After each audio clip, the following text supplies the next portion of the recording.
Hey everyone, welcome back to the channel. A little while ago, we talked about GTA 6's weapon wheel and inventory system, breaking down how Rockstar seemed to be taking cues from Red Dead Redemption 2's realistic carry mechanics. Well, we've got an update. New insider details and community findings are giving us a clearer picture of what Rockstar has been tinkering with behind the scenes. And it sounds like the system we saw in the 2022 leaks has evolved quite a bit since then. So in this follow-up video, we're going to cover everything that's changed, what's staying the same, and how this new design might impact the way you actually play GTA 6 day to day. Alright, just to catch everyone up, in the last video we talked about how GTA 6's early weapon wheel looks similar to RDR2's, divided into sections like weapons, equipment, and gear. The idea was that you wouldn't be able to carry everything at once. Your character's loadout would actually make sense physically, with weapons shown on the body and larger gear stored in a vehicle trunk instead of a magic inventory pocket. It was a big shift towards realism, one that fans either loved or found a bit too grounded. But since those leaks were from way back in 2022,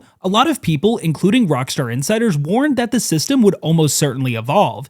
And it has. According to a well-known Rockstar insider, TezFunds2, Rockstar has continued refining the weapon wheel system into 2024 and 2025. He claims that the studio experimented with smaller subwheels inside of the main radial menu. Think of them as micro menus for weapon customization and quick actions. Here's how it supposedly works. When you open the wheel, you can still see your categories: rifles, pistols, melee weapons, explosives, but now, highlighting one of them can open a smaller wheel where you might swap ammo types on the fly, toggle attachments like suppressors or scopes, or even select alternate firing modes. Basically, it turns the weapon wheel into a mini customization hub, something you can actually use mid-mission without breaking immersion. This would explain why Rockstar's reportedly recoded the wheel to feel smoother and faster than Red Dead Redemption 2's, especially since GTA 6 will be running on the upgraded Rage Engine 9. Now, this might sound small on paper, but it's actually a major design choice.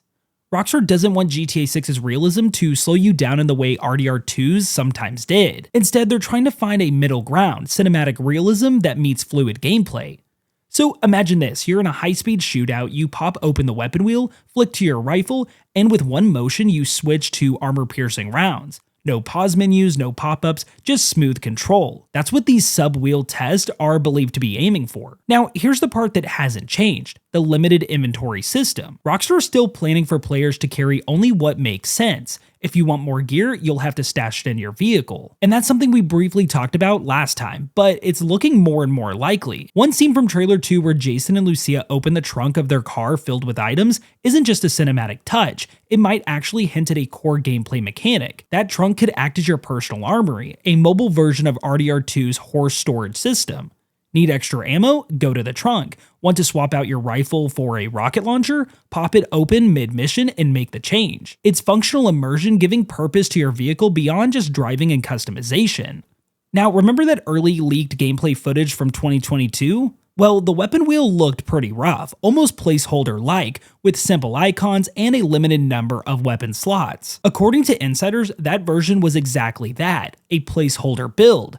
Rockstar was using RDR2's wheel as a temporary system while developing a more complex one behind the scenes. So when fans online said the leaks looked too basic, they were actually right. It was early. By now, several years later, the wheel has likely been completely rebuilt with new art, animations, and mechanics that better reflect the modern day setting of Vice City. Now, all of this connects back to Rockstar's goal with GTA 6. Realism that feels invisible. They don't want menus that get in the way, they want systems that feel natural while playing. That's why things like visible weapons, trunk loadouts, and contextual interactions matter so much.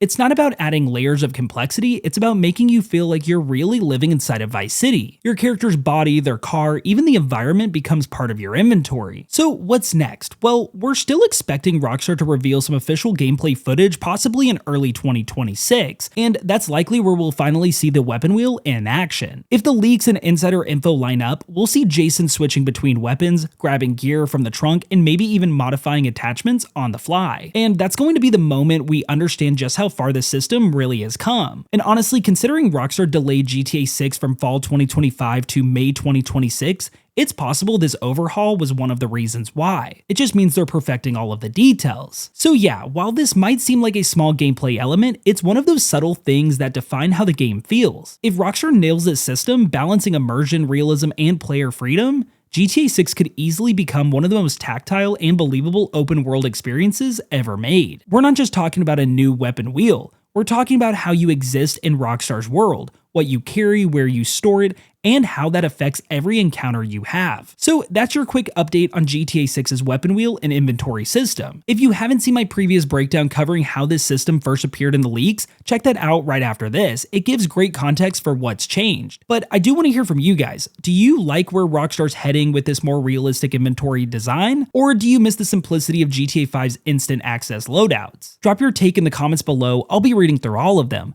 And while you're at it, make sure to hit that like button, subscribe, and turn on notifications for more videos just like this one. Alright, with that all out of the way, thank you so much for watching, and I'll catch you in the next one.